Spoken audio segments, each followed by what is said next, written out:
त्रिकुटी में सुरती न मिल, आगे सुर मिल साथ।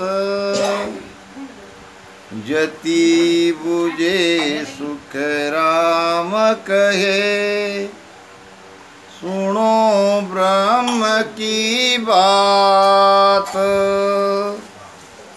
जति का संवाद है।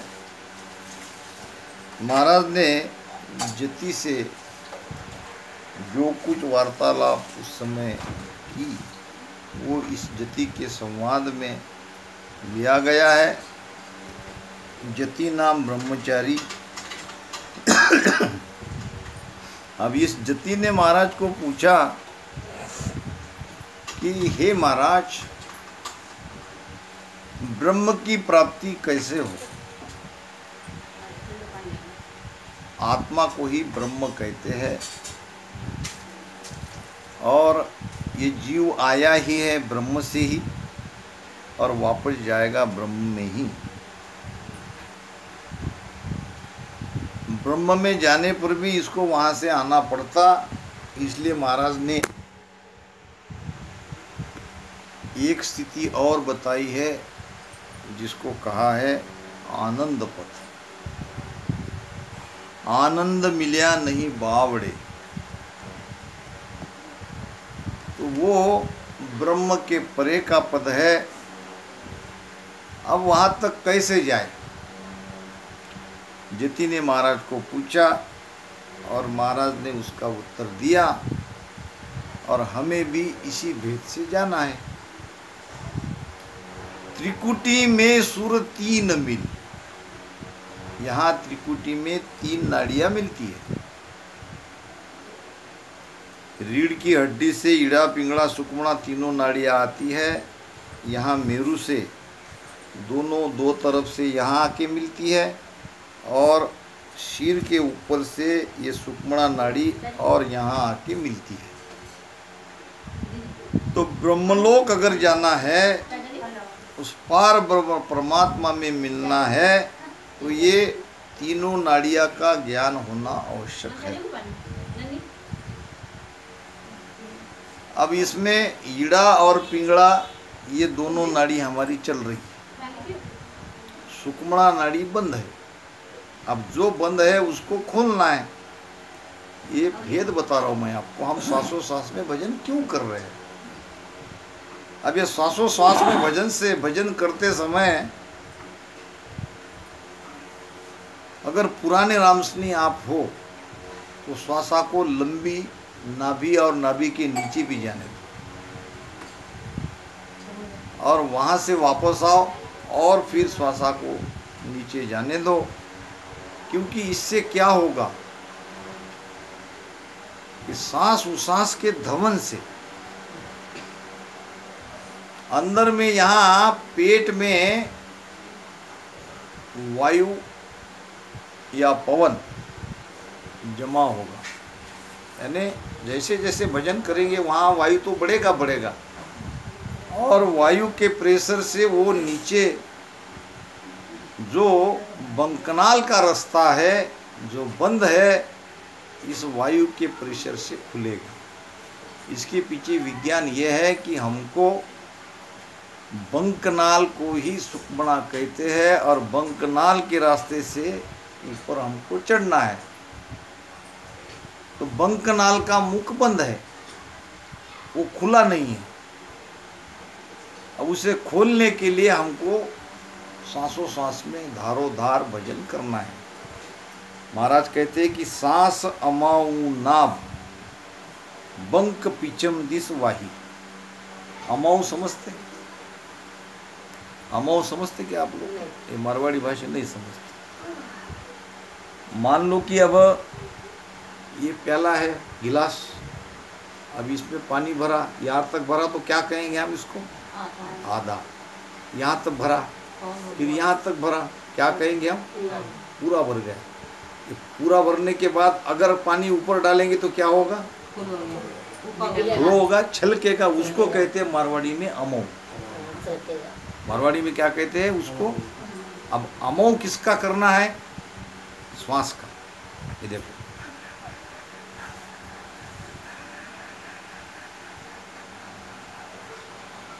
जितनी जितनी हम सांसोश्वास में भजन करेंगे वैसे वैसे नाभि में हमारी श्वासा अमोघ होगी। अब अमोघ होने के बाद पेट पूरा भर जाएगा। अब पेट भरने के बाद वो बाहर जाएगा। वो बाहर जाके क्या करेगा, जो बंकनाल का रास्ता बंद है, जो सुषुम्ना नाड़ी हमारी अभी खुली नहीं है, वो ये प्रेशर से खुलेगी। कालू सा गुरुदेव शीस नारद सा कहिए, गुरु बिन मुक्त न होय भेद बिन मोक्ष न लइये। वशिष्ठ मुनि पे आय राम बूझो तत सोई, जीव मोक्ष की मजाय ताई गत कहिए मोई। जन सुखिया वशिष्ठ कही रामचंद्र सुन कान, ईड़ा पिंगला सुख मणा ब्रह्म मिलन को ध्यान। यही तो बात रामचंद्र जी को भगवान उनके गुरु वशिष्ठ जी ने कही। कालू सा गुरुदेव शीस नारद सा कहिए, गुरु बिन मुक्त न होए भेद बिन मोक्ष न लइये। यानी मोक्ष प्राप्ति के लिए भेद चाहिए। भेद नाम वो रास्ता, किस रास्ते से हमें जाना है। और वशिष्ठ मुनि पे आए राम बूझो तत सोई। इस ब्रह्म की भेद के बारे में वशिष्ठ महाराज को राम जी ने पूछा। फिर वशिष्ठ जी महाराज ने रामचंद्र जी को क्या बताया, जन सुखिया वशिष्ठ कही रामचंद्र सुन कान, ईड़ा पिंगड़ा सुखमणा ब्रह्म मिलन को ध्यान। अब ये ईड़ा पिंगड़ा सुखमणा है कहाँ? अब यही एकमात्र ब्रह्म प्राप्ति का अगर उपाय है तो उसके बारे में भी हमें जानना बहुत जरूरी है। नहीं तो हम बैकरी वाणी से सांसोश्वास में राम राम ही करते रहेंगे तो कब पता चलेगा हमारी सुषुम्ना जगी कि नहीं जगी, हमारा ध्यान कहाँ हो रहा है, हमारा पिचम का रास्ता खुला कि नहीं खुला, हमारा शब्द पिचम से ऊपर जा रहा है कि नहीं जा रहा है। ये कब समझेगा? ये तो तब समझेगा जब सुषुम्ना आपकी खुल जाए। महाराज कहते हैं, बंकनाल होय ऊंचा जाओ, बंकनाल होय ऊंचा जाओ। त्रिकुटी माय अनाहद त्रिकुटी माय अनाहद बाओ। सुखमण गंग निसो दीन बा, सुखमण गंग निसो दीन नाओ। हरे मन दसवे द्वार में पिलरे, ज्ञानी मन नर रे। तू तो निर्गुण पद सुमिल रे, तू तो पार ब्रह्म सुमिल रे। ज्ञानी मन नर रे। महाराज की वाणी का कोई भी ज्ञान, कोई भी साखी, उसको भीतर में उतारो, कल्याण हो जाए। पूरी वाणी पढ़ने की भी आवश्यकता नहीं है। आवश्यकता है इस ज्ञान को समझना और अपने भीतर उतारना और उस पर चलना। सारा निर्णय एक ही साग में आ जाएगा। कोई भी साग पकड़ो, जैसे कि समुद्र का पानी अब समुद्र का पानी रहता है खारा, कहीं का भी जल ले लो उसमें समुद्र के सारे गुण आ जाएंगे। इसी प्रकार महाराज की वाणी ऐसी विशेष वाणी है, इसमें कोई भी शाख को आप लोग कोई भी शाख धारण करो और उस पर कायम रहो, चलते रहो, कल्याण होने में देर नहीं रहेगी। अब आदेश क्या हो रहा है? बंक नाड़ होए ऊंचा जाओ। आपको ऊपर तो जाना है, एक रास्ता है शंकरनाल का, एक रास्ता है बंकनाल का। श्वासा को आपको राम राम करते करते ऊपर नहीं चढ़ाना है, जैसे बहुत लोग करते हैं, ये क्या कर राम राम कर रहे हैं, मगर राम राम के साथ में हमारी श्वासा ऊपर चढ़ रही है। ये हमारा भेद नहीं है। बंकनाल होए ऊंचा जाओ, ये पीछम के रास्ते से बंकनाल से हमको ऊपर जाना है। बंकनाल से ऊपर जाओगे तो तीनों नाड़ियां यहाँ मिलेगी, यहाँ त्रिकुटी में। त्रिकुटी माय अनाहद बावो, बावो नाम बजाओ। अब बजाना आपके हाथ में नहीं है, बजाने वाला कोई और है, वहां बैठा है। नाद है 10 प्रकार के, कभी घुंघरू की आवाज आएगी, कभी शंख की आएगी, कभी डमरू की आएगी, कभी डप की आएगी, कभी बांसुरी की आएगी, कभी भंवर का गुंजार ये भी सुनाई देगा। ध्यान रहे ये सब त्रिकुटी के है, अनहत की ध्वनियाँ। वहाँ अमरलोक में ये ध्वनियाँ नहीं है, वहाँ तो आनंद ही आनंद है। मगर हमारे बीच रास्ते में ये त्रिकुटी का स्थान आता है तो यहाँ ऐसे विभिन्न प्रकार की ध्वनियाँ सुनाई देगी। अगर आप महाराज के भेद से उसी रास्ते से भजन करते करते ऊपर बढ़ रहे हो तो। त्रिकुटी माय अनाहद बावो और सुकमण गंग निशोदिन नहाओ। अब नहाना है तो सुकमण की गंगा में नहाना है, और वो भी रात दिन। आप कहोगे ये बात क्या हुई, क्या रात दिन भी भजन कर सकता है कोई? महाराज कहते हैं हाँ, आप बैठे हुए तो भी आपका भजन हो रहा है, आप सोए हुए तो आपका भजन हो रहा है, आप खाते हो पीते हो, क्यों हो रहा है? क्या है इसके पीछे विज्ञान, कैसे होता है? या महाराज झूठ तो ही बोल रहे? खावत पीवत बोलत चालत, खावत पीवत बोलत चालत, धंधे माय पुकारे रे, धंधे माय पुकारे रे। खावत पीवत बोलत चालत धंधे माय पुकारे रे।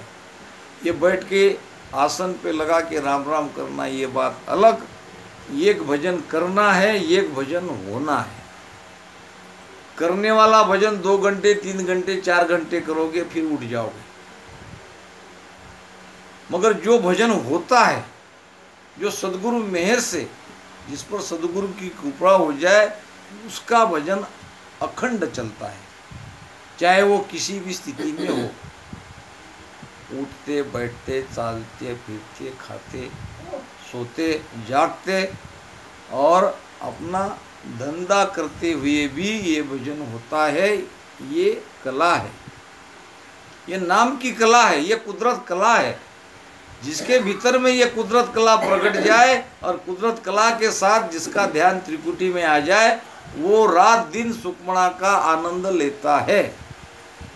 इसका कारण ये है कि सुकमणा में जब भजन होता है तो यहाँ पे दोनों हमारे ईड़ा और पिंगला, ये चंद्र सूर्य दोनों स्वर एक हो जाते, ऐसी श्वासा बनती। अब ये आपको पता होगा कि आप जीवित कैसे हो। आपका जीने का आधार क्या है? सांस। अच्छा, श्वासा लेने के लिए आप कुछ कर रहे हो, कुछ कर रहे हो श्वासा लेने के लिए कि वह मेरी श्वास आनी चाहिए, मुझे कुछ करना पड़ेगा? अपने आप चलती है। अपने आप कैसे चलती है? आप रात में सोए भी हो तो श्वासा चलती है कि नहीं? सो गए हो आप, श्वासा चल रही है। तो जब ये श्वासा ही हमारी ऊपर पलट जाए तो ये अखंड चलती है। जैसे श्वास चलती है तो श्वासा में तो ये भजन हो रहा है, ईड़ा और पिंगला, उसी को तो कहते सुक्मणा, दोनों एक हो जाए। ये दोनों स्वर एक होते हैं और श्वासा ऐसी उल्टी चलती है और रात दिन यहाँ वो अनहद की ध्वनि सुनाई देती है और सुक्मणा का आनंद आता है। नहाने का मतलब क्या है? आनंद आना। हम बाहर नहाते हैं, नहाना नहीं है, आनंद आना। तो ये बंकनाल के रास्ते से अगर हम जा रहे हैं तो ये बात कभी न कभी, ये अनुभव हम सबको आना ही चाहिए और आएगा। नहीं आया है तो पूछो, संगत उसी के लिए। सत्संग क्यों करें कि हमारे अंदर जो कुछ भी भ्रम है, खासकर ध्यान का भ्रम तो रखना ही नहीं है। दूसरी बात, ये कोई अभी कह दिया और अभी हो गया, ये बात नहीं है। ये अनंत की यात्रा है, इसमें धीरे धीरे धीरे धीरे सारी चीजें भीतर में होती रहेगी। मगर ये भी हमें सोचना है, हम सालों से भजन कर रहे हैं और हमें ये तीनों नाड़ियाँ के बारे में ज्ञान ही नहीं है, न कुछ ये वाणी में लिखा है हमें हो रहा है, तो कहीं न कहीं भजन का भेद आपको नहीं मिला या मिला भी हो तो उस भेद से आप भजन नहीं कर रहे, ये उसका अर्थ हो सकता है। तो महाराज कहते हैं कि त्रिकुटी में सुर 3 मिले, आगे सुर मिल 7। 7 यानी क्या?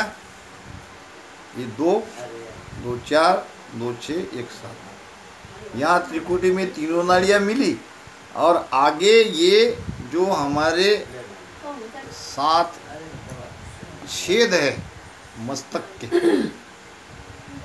या ये इंद्रिया है। अब ये इंद्रिया से हम बाहर का सुख लेते हैं, आंखों से बाहर देखते हैं, कानों से बाहर सुन रहे कि नहीं। अब ये धीरे धीरे जब त्रिकुटी में ध्यान आएगा तो हमारी इंद्रिया अंतर्मुखी होगी। ये इंद्रिया तो काम करेगी सुनने का, मगर आप क्या सुनेगी? अब अंदर की अनहद ध्वनि सुनेगी। अब बाहर क्या हो रहा है उसके ऊपर उसका ध्यान नहीं जाएगा, आंखें भी उलट कर पलट जाएगी। और इस प्रकार ये जो हमारे श्वास चल रही है, ये अब श्वास अंदर सीधे न जाती हुई ऐसी उल्टी चलेगी। तो आगे सुर मिल 7,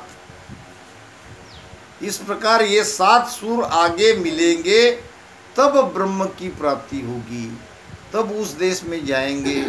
जति ने महाराज को पूछा, जति में एक साथ में, महाराज ने जति को एक साथ में सारा निर्णय समझा दिया, कोई ज्यादा बात कहने की जरूरत नहीं पड़ी।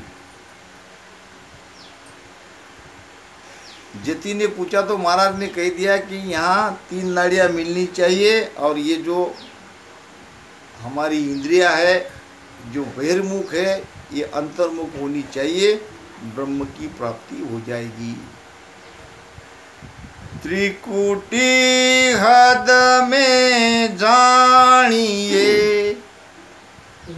माया लग सब जोय, जति बुझे सुख राम के, ब्रह्म अगम में होय।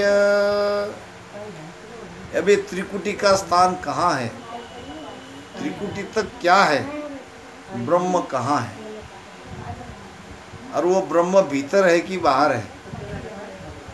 त्रिकुटी हद में जानी, ये तीनों नाड़ियाँ भी हमारी यहाँ पे त्रिकुटी में आके मिल जाए, त्रिकुटी अब हमारा ध्यान भी होने लगे, फिर भी हम अभी 3 लोक के एरिया में ही है।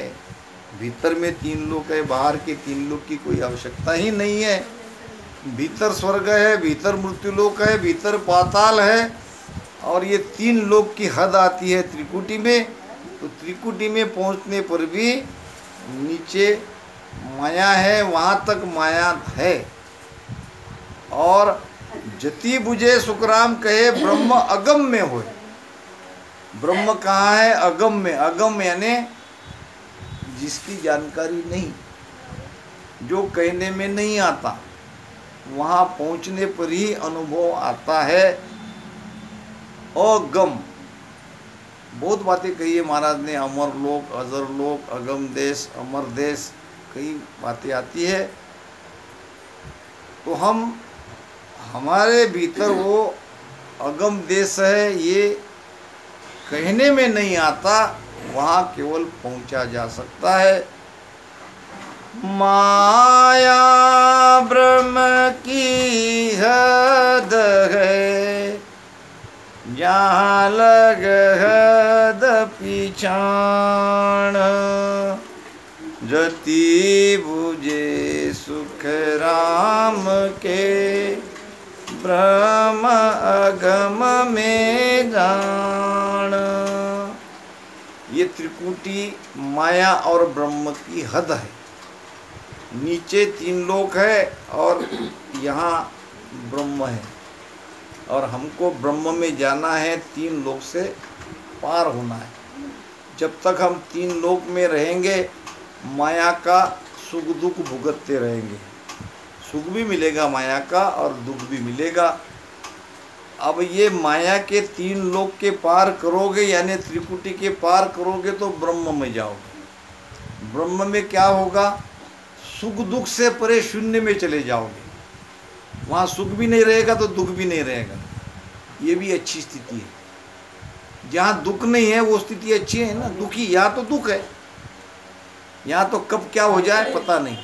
हम 3 लोक में अभी है, अभी दिख रहे हैं सब ठीक ठाक, शरीर का भरोसा नहीं, कब कोई बीमारी आ जाए या कब कोई परिवार का इधर उधर हो जाए तो आ गया दुख। यहाँ सुख भी है तो दुख भी है, मगर ब्रह्म में जाते ही दुख का लेश मात्र भी दुख नहीं रहेगा। हाँ, सुख भी नहीं मिलेगा, क्योंकि हम शून्य की अवस्था में पहुंच गए। अब सुख ही सुख चाहिए तो ब्रह्म के आगे जाना पड़ेगा, और वो भी जाना पड़ेगा ध्यान के द्वारा। अपने मन से हम नहीं जा सकते। सारी चीज़ें ऑटोमेटिक वहाँ पे बदलती जाएगी। अगर हम कह रहे हैं और महाराज भी कह रहे हैं कि ब्रह्म में सुख दुख नहीं है, तो वहाँ मन नहीं रहता। मन के विचार पूरी तरह से थम जाते हैं, इसीलिए तो सुख दुख नहीं है। जैसे कि हम सोते हैं, सोने पर हमारे मन के विचार पूरी तरह से थक जाते हैं, मन विचार नहीं करता तो हम सो जाते हैं। बस यही स्थिति, ये तो एक 6-7 घंटे का ब्रह्म का सुख है, और ये अखंड रहेगा। बाजार गया शहर में, हम पूता अगम स्थान, जति बुझे सुख राम कहे, जहाँ देह बिन धरणो ध्यान। बहुत अच्छी बात महाराज बता रहे हैं। अब बाजा रह गया शहर में। शहर नाम शरीर, शरीर नाम ये 3 लोग। ये त्रिकुटी में ये अनहद के बाजे वहीं बजते हैं, और हम आगे निकल जाते हैं। हमारा शब्द आगे निकल जाता है, शब्द के साथ में सुरती भी आगे निकल जाती है। तो धीरे धीरे ये जो बाजे बहुत जोरदार सुनाई दे रहे थे, वो सुनाई देना बंद हो गया। बाजा रह गया शहर में, पीछे रह गया। और हम पूता अगम स्थान। अब महाराज कह रहे कि मैं अगम देश में पहुंचा। अब जति बुझे सुखराम कहे, जहाँ देह बिन धरणो ध्यान। वहाँ ध्यान तो हो रहा है, मगर ये देह का आधार नहीं है। पहले जो हम भजन करते हैं वो आधार से करते हैं, सांसों-सांस में, जिह्वा से, शरीर से, एक एक स्थान को पार करते करते हम आधार से भजन कर रहे हैं कि नहीं। मगर वहाँ जब अगम देश में जाएंगे, ये सारा आधार टूट जाएगा। श्वासा नहीं रहेगी, श्वासा पलट जाएगी, मन नहीं रहेगा। मन बुद्ध चित्त पहुँचे नहीं, सांसा सके न जाए। और वाबारी सुखराम कहे किस विध खोले आए। अब न वहाँ मन है न श्वासा है, वहाँ तो केवल मेहर से ही जाओगे। इसीलिए वहाँ ये जो हम बैठे ध्यान करते हैं ये ध्यान वहाँ होता नहीं। मगर जब तक वो स्थिति बनती नहीं तब तक ये ध्यान मत छोड़ना। मुख सिमरन मत छाड़ जो 10वें द्वार लग जोए, और होठ कंठ सुखराम कहे गड़चड़िया बंद हो। ये होठ कंठ का भजन ब्रह्म में चढ़ जाने पर बंद हो जाएगा अपने आप, तब तक आप उसे छोड़ना नहीं है। नहीं तो दूसरे बैठे हैं आँख बंद करके और हम भी आँख बंद करके बैठ जाए, उनकी स्थिति अलग है, हमारी स्थिति अलग है। जब लग आग लगे है नाही, तब लग फूका दीजे, के सुख राम लग्या फिर पाछे, होय न चिंता रीजे। जब लग आग लगी है नहीं, हम चूल्हा जलाते ना तो पहले जमाने में उसको फूंकते थे, क्या बोलते उसको, फूकनी नहीं, भाषा का हमारे तरफ बोलते, इधर क्या बोलते पता नहीं, फूकने बोलते हैं। फूकने से हम फूकते हैं, करते ना। अब कब तक फूकते हैं, और फिर वो फूकते ही रहते, क्या छोड़ देते, फिर वो रख देते। ऐसा ही ध्यान का है, ये सांसों सांस में जो राम राम कर रही है ये फूकनी है। कब तक फूकना है, जब तक आग नहीं जले। आग जलने का मतलब क्या, वो दिव्य प्रकाश की प्राप्ति ना हो। दरिया महाराज कहते हैं अनुभव झूठा थोतरा, सच्चा निर्गुण नाम, परम ज्योत परिचय भई तो धुएं का क्या क्या। अब ये सारे अनुभव धुएं जैसे है। अब परम ज्योति का प्रकाश हुआ, हमें हमारी आत्म ज्योति का दिव्य प्रकाश की अनुभूति हुई, तो आप बाकी अनुभव को कुछ लेना देना नहीं है कि हमारी धुन चल रही है कि नहीं चल रही है, हमें उजाला दिखा कि नहीं दिखा, हमें कुछ संगत बिंगत साधु महाराज गुरु महाराज दिखते कि नहीं दिखे, दूसरे को तो दिख रहे, दूसरा तो ध्यान में कह रहा है कि हमें ऐसा ऐसा हो रहा है, हमने संगत देखी, हमें गुरु महाराज को देखा। ये सब किसके लिए है, आग लग जाने के बाद ये सारी चीज़ें बेकार है। आत्मा के दिव्य प्रकाश की अनुभूति हो गई, उसी के लिए तो सब कर रहे थे। तब ये मत सोचो कि हमें कुछ दिखाई नहीं पड़ रहा है, हमें ज्योति दिखना चाहते, उजाला भी नहीं दिखाई दे रहा है। तो पहले तो दिखता था, अब दिखाई नहीं दे रहा है। पहले ध्वनियाँ बहुत हम सुनते थे, कई तरह के बाजे भी सुनते थे, अब एक भी सुनाई नहीं दे रहा है। अब सुनाई देने का कोई कारण नहीं है। मिटत मिटत सुख राम कहे, सबे चैन मिट जाए। मिटते मिटते मिटते मिटते उस परम अवस्था में हम जाएंगे, तब सारे चैन ये मिट जाएंगे। इसमें अटकना नहीं है और आगे बढ़ाना है। अब ध्यान तो होता रहेगा, सूरज शब्द का तो ध्यान होता ही रहेगा, भला ही रसना ना चले। रसना सेव थकी जब मन की जीव भजन सु लागे, के सुखराम पारक वाकी ध्यान सुखमना जागे। अब सुखमना नाड़ी में तो आपका ध्यान हो ही रहा है। तो इस प्रकार ये भेद की कुछ बातें हमारे महाराज श्री से आदेश से आपके सामने मैंने मेरा अनुभव रखा, और आपको भी ये सारी बातें होगी। जो कुछ गुरु महाराज की मुझ पर कृपा हुई, जैसे वाणी महाराज को मैं समझता हूँ वो मैंने आपके पास रखने का प्रयास किया। जो बातें इसमें ठीक लगे अच्छी लगे वो लेना, और जो ठीक न लगे वो यहीं छोड़ जाना। राम